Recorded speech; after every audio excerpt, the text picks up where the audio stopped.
Are you sleepwalking in your career? I often get asked this question. How do I go up the corporate ladder faster?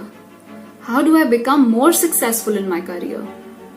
And when I ask them, what is the thing that you are doing to progress in that direction? The answers that I get is, I work very, very hard during the day. I put in extra hours each day.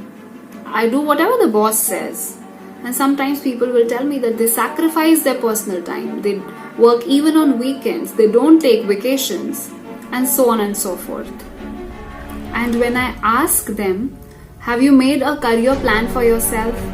Have you discussed it with your boss or with your mentor?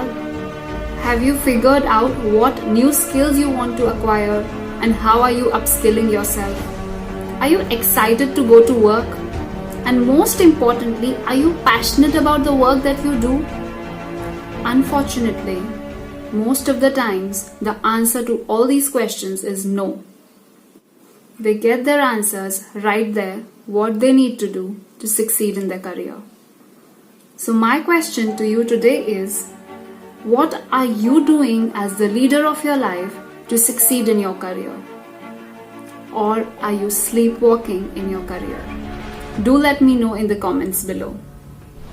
This is Life Leadership Movement inspiring you to take the charge of your life and be the leader of your life.